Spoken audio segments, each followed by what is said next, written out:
খবর শুনছেন বিশ্ব সংবাদ চ্যানেল থেকে। আজ জানাবো পশ্চিমবঙ্গ দেশ বিদেশের বাছাই করা গুরুত্বপূর্ণ তাজা সংবাদ। খবরের শুরুতে জানিয়ে দেব সংবাদ শিরোনাম। সোশ্যাল মিডিয়ায় লম্বা পোস্ট করে দলের বড় পদ ছাড়লেন কুণাল ঘোষ। শুভেন্দু অধিকারী সরকারি প্রকল্প ঘোষণায় মুখ্যমন্ত্রীর মুখে অনুপ্রবেশ ও বোরখা। চলবে লক্ষ্মীর ভাণ্ডার, অন্নপূর্ণার ফর্ম মিলবে বুধে, বড় ঘোষণা মুখ্যমন্ত্রী শুভেন্দুর। মুখ্যমন্ত্রী শুভেন্দুর জিরো টলারেন্সে ধাক্কা, বেআইনি নির্মাণ ভাঙা ঘিরে হাইকোর্টে বিস্ফোরক মামলা। পুষ্পার সব খেলা শেষ, আত্মসমর্পণ করুন, সাফ নির্দেশ হাইকোর্টের। সুখের দিনেও ছিল দুঃখের দিনেও, দুর্নীতিগ্রস্ত প্রমোটার রাজুরি দরাজ প্রশংসায় কুণাল ঘোষ, ভাইরাল ভিডিও। সরকার তো আর রাখবে না, হোল্ডিং সেন্টার চালু হতেই বাক্সপ্যাঁটরা নিয়ে হাকিমপুর সীমান্তে লম্বা লাইন। বিজেপি সরকার থাকলে চুরি করতে পারবেন না, তৃণমূল কাউন্সিলরদের পদত্যাগ নিয়ে বিস্ফোরক অগ্নিমিত্রা। বঙ্গে অপারেশন পদ্ম, বিজেপির পথে তৃণমূলের একাধিক সাংসদ।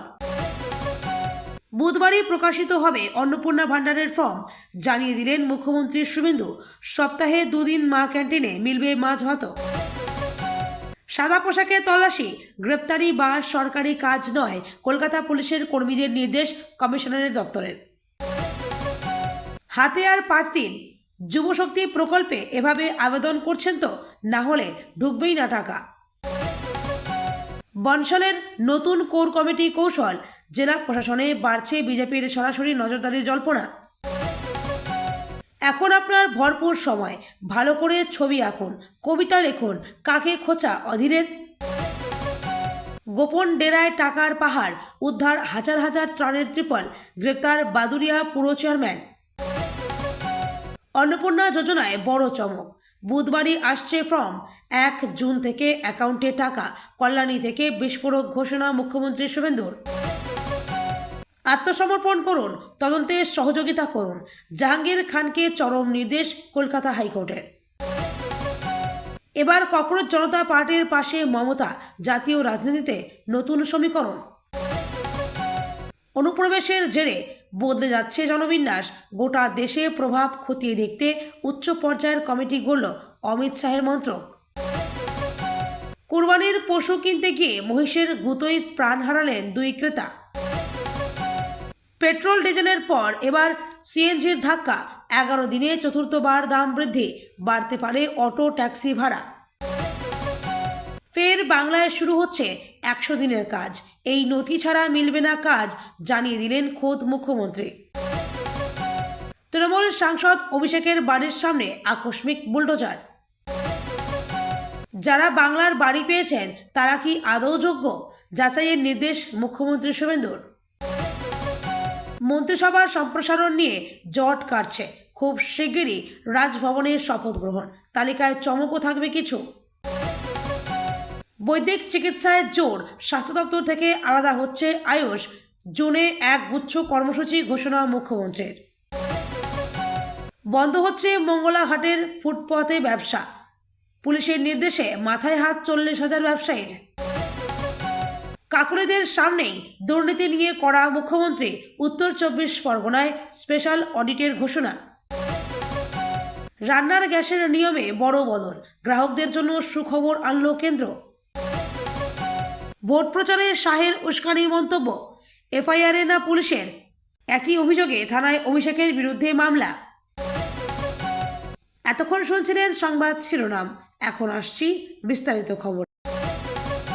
রাজ্যে রাজনৈতিক পরাবর্তনের প্রভাব সর্বত্রই পড়েছে, কলকাতা ময়দানও তার ব্যতিক্রম নয়। এবার মোহনবাগানের সহসভাপতির পদ ছাড়লেন কুণাল ঘোষ, ব্যক্তিগত কারণেই ইস্তফা দিয়েছেন বলে জানিয়েছেন বেলেঘাটার তৃণমূল বিধায়ক।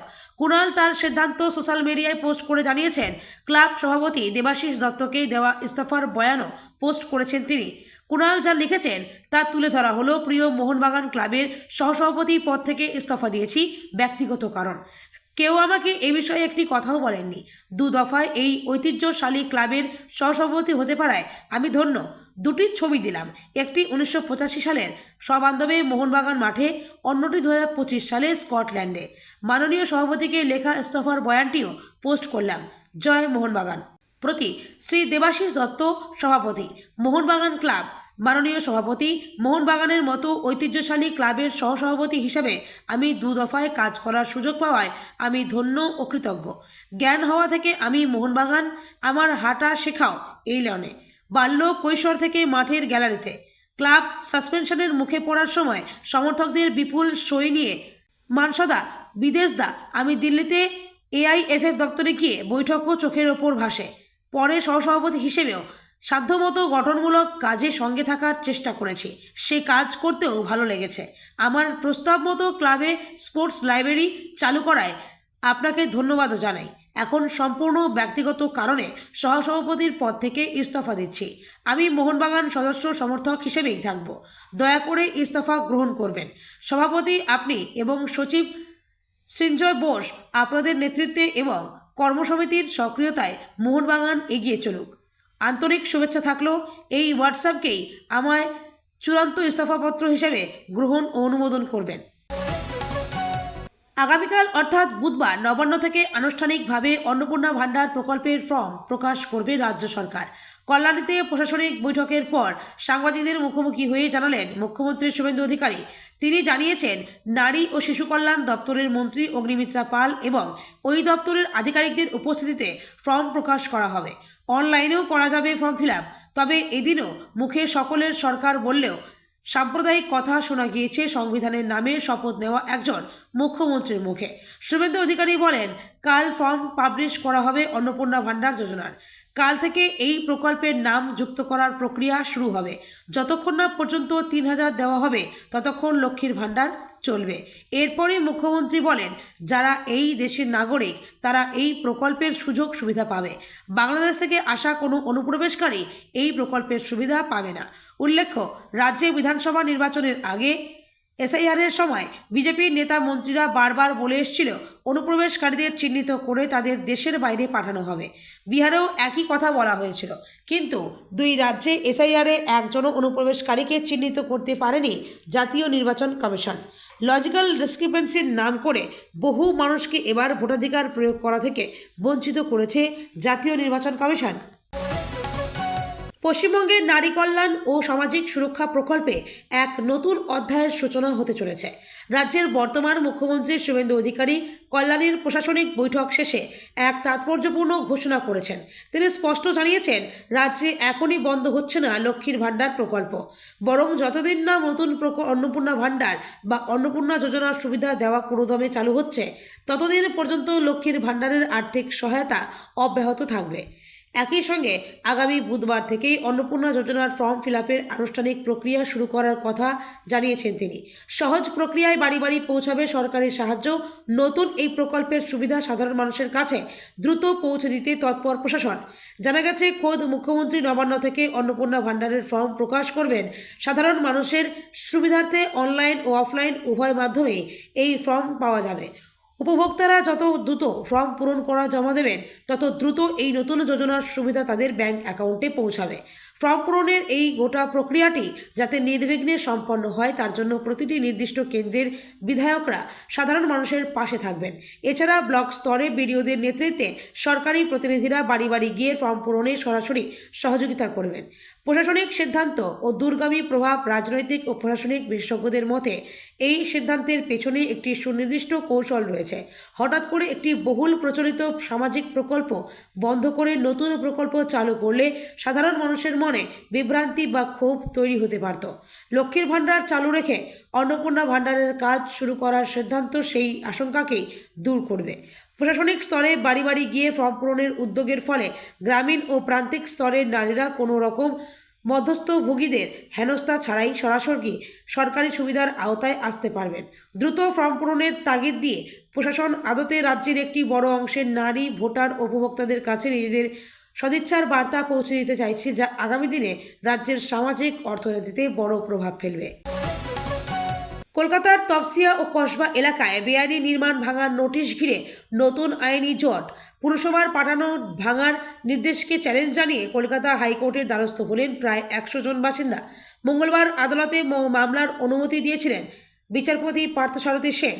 আগামী শুক্রবার এই মামলার শুনানি হতে পারে। মঙ্গলবার হাইকোর্টে মামলাকারীদের পক্ষে আইনজীবী ফিরদৌস শামীম আদালতের দৃষ্টি আকর্ষণ করেন। আবেদনকারীদের দাবি, যেসব বাড়িকে বেআইনি নির্মাণ বলে চিহ্নিত করা হয়েছে তার মধ্যে একটি বাড়ি 1992 সাল থেকেই রয়েছে। এত পুরনো নির্মাণের ক্ষেত্রেও ভাঙার নির্দেশ পাঠানো হয়েছে বলে অভিযোগ। রাজ্যে ক্ষমতার পালাবদলের পর থেকেই বেআইনি নির্মাণের বিরুদ্ধে কড়া অবস্থান নিয়েছে নতুন সরকার।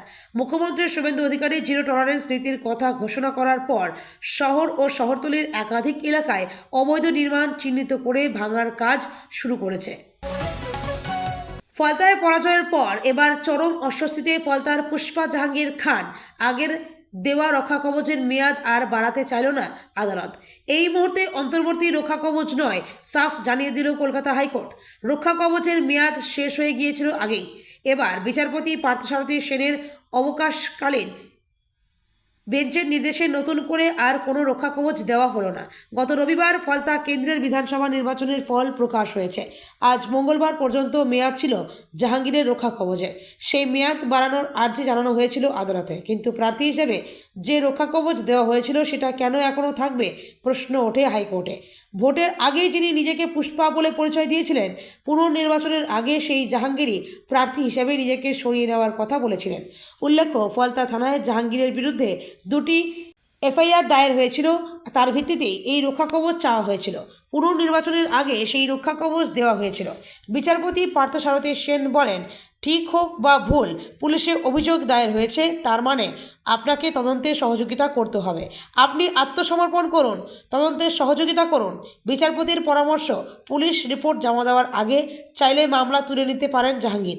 তবে মামলা তুলে নিতে রাজি হননি জাহাঙ্গীরের আইনজীবী। অবৈধ নির্মাণ ঘিরে উত্তেজনা ক্রমশ বাড়ছেই। নির্মীয়মান বহুতলে বুলডোজার চালানোর পর থেকেই তৃণমূল নেতা তথা প্রমোটার রাজু নস্করের উপর ক্ষোভে ফুঁসছেন এলাকার একাংশ বাসিন্দা। কলকাতা পৌরসভার তরফে রাজুর 2টি বহুতলে নোটিশ দেওয়ার ঘটনাকে কেন্দ্র করে রবিবারের পর সোমবারও বিক্ষোভে উত্তাল হয়ে ওঠে বেলেঘাটা। 2 দিন ধরে বেলেঘাটার প্রমোটার রাজু নস্করের তৈরি বেআইনি বহুতলগুলি ভাঙা হচ্ছে বুলডোজার দিয়ে। আর যারা লক্ষ লক্ষ টাকা দিয়ে তৃণমূল নেতার বানানো ফ্ল্যাট কিনেছেন, মাথার উপরের ছাদ হারিয়ে তাদের এখন দিশেহারা অবস্থা। এই আবহেই সামনে এসছে একটি ভাইরাল ভিডিও। আর সেই ভিডিও ঘিরেই নতুন করে রাজনৈতিক বিতর্ক দানা বাঁধতে শুরু করেছে। ভিডিওতে দেখা যাচ্ছে কুণাল ঘোষ প্রকাশ্যে রাজু নস্করের প্রশংসা করছেন। ভিডিওতে কুণাল ঘোষকে বলতে শোনা যায়, আমি কুণাল ঘোষ বলছি, সুখের দিনেও ছিল, দুঃখের দিনেও যে মুখ ঘুরিয়ে যায় না, তার নাম হচ্ছে রাজু নস্কর। রাজু নস্করের পাশ থেকে কুণাল ঘোষ সরবে না। ভিডিওর উপর পরের অংশে রাজু নস্করকে কুণাল ঘোষের পা ছুঁয়ে প্রণাম করতেও দেখা যায়। ভাইরাল হওয়া এই ভিডিও নিয়েই এখন শুরু হয়েছে জোর রাজনৈতিক তরজা। অন্যদিকে রাজু নস্করের বিরুদ্ধে একের পর এক বিস্ফোরক অভিযোগ তুলেছেন ফ্ল্যাট ক্রেতারা। অভিযোগ, কষ্টার্জিত টাকা দিয়ে ফ্ল্যাট কিনলেও আজ তারা অনিশ্চয়তার মুখে। কারো হাতে নেই বৈধ নথি, কারো অভিযোগ অফিসে তালা মেরে উধাও হয়ে গিয়েছেন অভিযুক্তরা। অবৈধভাবে বাংলাদেশ থেকে ভারতে প্রবেশ করেছেন, তাদের দেশে ফেরার হিড়িক চোখে পড়েছিল মাস কয়েক আগে। এবার রাজ্য সরকারের নতুন ঘোষণার পর ফের একই ছবি দেখা গেল। গত রবিবার হোল্ডিং সেন্টার চালু করার কথা ঘোষণা করেছেন মুখ্যমন্ত্রী শুভেন্দু অধিকারী। অবৈধ বাংলাদেশিদের চিহ্নিত করে দ্রুত রিপোর্ট করার কথাও ঘোষণা করেছেন তিনি। মঙ্গলবার সকাল থেকে উত্তর 24 পরগনার স্বরূপনগরের হাকিমপুর সীমান্তের চেকপোস্টে দেখা গেল লম্বা লাইন। ভিড় জমাচ্ছেন বাংলাদেশি নাগরিকরা। অবৈধভাবে যারা ভারতে বসবাস করতেন, যারা দালালদের ধরে এদেশ প্রবেশ করেছিলেন, তারাই এবার বাংলাদেশে ফিরে যাওয়ার তোড়জোড় শুরু করেছেন। এদেশে যে তারা বৈধভাবে বসবাস করতেন না, সে কথা স্বীকার করে নিচ্ছেন লাইনে দাঁড়ানো লোকজনই।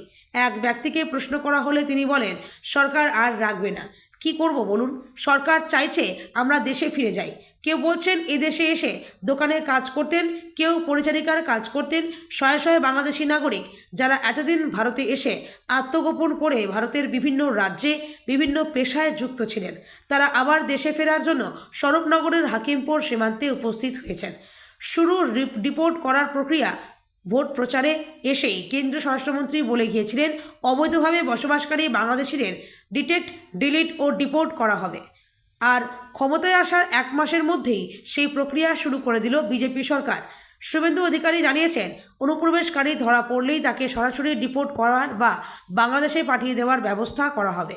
বিএসএফের হাতে তুলে দেওয়ার আগে তাদের রাখার জন্য জেলায় জেলায় হোল্ডিং সেন্টারও চালু হয়ে গিয়েছে।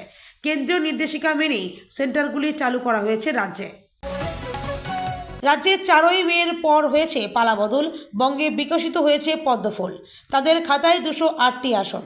অপরদিকে মাত্র 80টি আসন নিয়ে তৃণমূল বিরোধী দল হিসেবে অবস্থান করেছে। বিধানসভার ক্ষেত্রে পালাবদল ঘটলেও পৌরসভার ভোট এখনও হতে দেরি। তৃণমূলের দিকে অভিযোগের তীর, কিন্তু বিজেপি সরকার ক্ষমতায় আসার পরে অনেক তৃণমূল নেতা কাউন্সিলরের পদ থেকে ইস্তফা দিয়েছেন।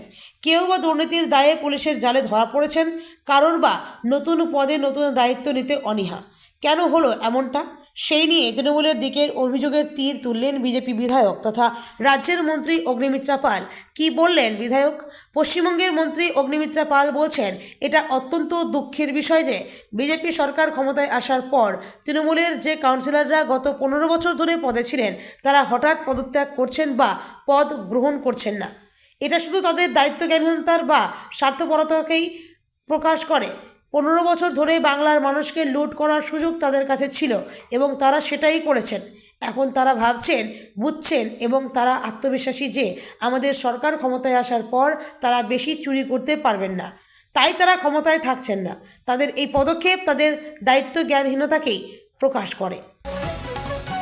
অনেকেই মনে করছিল ঘটনাটা ঘটবে বিধানসভায়, কিন্তু রাজ্য পেরিয়ে সেই ঘটনাই ঘটতে চলেছে জাতীয় রাজনীতিতে। সেখানেই অপারেশন পদ্ম। লোকসভায় তৃণমূলের সাংসদ সংখ্যা এই মুহূর্তে 29। এদের মধ্যে ডজন খানেক সাংসদ বিজেপিতে যোগ দেওয়ার অথবা তাদের সমর্থন জানানোর পরিকল্পনা চূড়ান্ত করে ফেলেছেন বলে সূত্রের খবর। তালিকায় রয়েছে আরও 5-6 জনের নাম। দল ভাঙার জন্য বিজেপি নেতৃত্বের সবুজ সংকেতও তাদের মিলে গিয়েছে। লোকসভায় তৃণমূলের সাংসদ সংখ্যা এই মুহূর্তে 29। এদের মধ্যে ডজন খানেক সাংসদ বিজেপিতে যোগ দেওয়ার অথবা তাদের সমর্থন জানানোর পরিকল্পনা চূড়ান্ত করে ফেলেছেন বলে সূত্রের খবর। তালিকায় রয়েছে আরও 5-6 জনের নাম। জানা গিয়েছে, আপাতত চূড়ান্ত সংখ্যা নিয়ে চর্চা চলছে, কারণ দলত্যাগ বিরোধী আইন বাঁচাতে যে কজন সাংসদের প্রয়োজন হয় তা চূড়ান্ত করেই এই দলবদল হতে পারে। আগামী বর্ষাকালীন অধিবেশনে চিত্রটা স্পষ্ট হওয়ার সম্ভাবনা। তৃণমূল নেতৃত্ব অবশ্য হাওয়া বুঝতে পেরেই দল ধরে রাখার প্রচেষ্টায় নেমেছে, কারণ এদের মধ্যে মমতা বন্দ্যোপাধ্যায় এবং অভিষেক বন্দ্যোপাধ্যায়ের একাধিক আস্থাভাজনের নাম আছে বলেই খবর। 12-র পর আরও 6 অর্থাৎ 18। কথা চলছে আরও জনা দুয়েকের সঙ্গে। সব মিলিয়ে সংখ্যাটা 20 ছুঁয়ে ফেললেও আশ্চর্যের নয়। লোকসভায় তৃণমূলের সদস্য সংখ্যা 29-এর মধ্যে 2/3 বা সহজ হিসাবে 63% সদস্য একসঙ্গে দল ভাঙলে তাদের আর দল ত্যাগ বিরোধী আইনে পড়তে হবে না। এই হিসাবে 29 জন সদস্যের মধ্যে সংখ্যাটা দাঁড়ায় 19 থেকে 20। সেই হিসাব ইতিমধ্যে তৃণমূল ভাঙার আগ্রহী সাংসদরা সেরে ফেলেছেন বলে খবর। লোকসভা বা উচ্চকক্ষ রাজ্যসভায় বিজেপি বা এনডিএ তাদের সাংসদদের এভাবে শক্তি বাড়ানোর লক্ষ্য কি একটাই, একক সংখ্যাগরিষ্ঠতার জেরে মহিলাদের জন্য 33% আসন সংরক্ষণ সহ পরপর সারিতে থাকা যাবতীয় বিল পাশে কার্যত কোনো বিরোধী বাধার মুখে আর পড়তে হবে না। লোকসভায় তৃণমূলের সাংসদদের নিয়ে এই অপারেশন লোটাস পর্ব উত্তরে গেলেও বিজেপির পরের টার্গেট এই রাজ্যসভায় তৃণমূলের সাংসদরা। শুভেন্দু জানান, সপ্তাহে 2 দিন মা ক্যান্টিনে মিলবে মাছ ভাত, দাম থাকবে সেই 5 টাকায়। বাকি 5 দিন মিলবে ডিম ভাত। রাজ্যে অন্নপূর্ণা যোজনার সরকারি প্রক্রিয়া শুরু হয়ে যাবে বুধবারই। ওই দিন থেকে ফর্ম প্রকাশিত হবে। কল্যাণীতে প্রশাসনিক বৈঠক থেকে বেরিয়ে সাংবাদিকদের জানিয়ে দিলেন মুখ্যমন্ত্রী শুভেন্দু অধিকারী। পাশাপাশি এও জানালেন, অফলাইনের পাশাপাশি অনলাইনেও পূরণ করা যাবে ফর্ম। মা ক্যান্টিন নিয়েও ঘোষণা করলেন তিনি। শুভেন্দু জানান, এবার থেকে সপ্তাহে 2 দিন মা ক্যান্টিনে মিলবে মাছ ভাত, দাম থাকবে সেই 5 টাকায়। মঙ্গলবার কল্যাণীতে মুখ্যমন্ত্রী শুভেন্দুর প্রশাসনিক বৈঠক ছিল। এপিজে আব্দুল কালাম প্রেক্ষাগৃহে উত্তর 24 পরগনা, নদিয়া, হুগলি জেলার প্রশাসনিক আধিকারিকদের নিয়ে বৈঠক ছিল। সেই বৈঠক সেরে বেরিয়ে শুভেন্দু সাংবাদিকদের জানান, লক্ষ্মীর ভাণ্ডার প্রকল্পকে অন্নপূর্ণা যোজনা এবং স্বাস্থ্যসাথীকে আয়ুষ্মান ভারতে রূপান্তরিত করার কাজ ইতিমধ্যে শুরু হয়ে গিয়েছে। এই নতুন প্রকল্পের আর্থিক সুবিধা পেতে গেলে উপভোক্তাদের একটি নির্দিষ্ট ফর্ম পূরণ করতে হবে, যা বুধবারই নবান্ন থেকে আনুষ্ঠানিকভাবে প্রকাশ করা হবে। বলেন, বুধবার ইমেলে নবান্ন থেকে সংশ্লিষ্ট দপ্তরের মন্ত্রী, মুখ্য সচিব, অর্থ সচিব এবং অন্যান্য আধিকারিকের উপস্থিতিতে অগ্নিমিত্রা পাল এবং আমি একটি ফর্ম প্রকাশ করব। সেই ফর্ম অন্নপূর্ণা যোজনার সুবিধা পেতে পূরণ করতে হবে। শুভেন্দু আরও বলেন, এই বিষয়ে বুধবারই বিস্তারিত জানানো হবে। নথিভুক্তকরণ যত তাড়াতাড়ি করবেন তত দ্রুত সুবিধা আমরা দিতে পারবো। প্রশাসন সূত্রের খবর, আগামী 1 জুন থেকেই এই নতুন প্রকল্পের টাকা উপভোক্তাদের ব্যাংক অ্যাকাউন্টে পাঠানো শুরু হবে। তবে ফর্ম পূরণের প্রক্রিয়া ও যাচাইকরণ চলাকালীন সাধারণ মানুষের যাতে কোনো সমস্যা না হয় সেই বিষয়টিও তিনি নিশ্চিত করেছেন মুখ্যমন্ত্রী। তিনি স্পষ্ট জানিয়েছেন, উপভোক্তাদের অ্যাকাউন্টে যতদিন না অন্নপূর্ণা যোজনার 3,000 টাকা দেওয়া শুরু হচ্ছে ততদিন পর্যন্ত পুরনো লক্ষ্মীর ভাণ্ডারের টাকা নিয়ম মেনেই পাবেন তারা।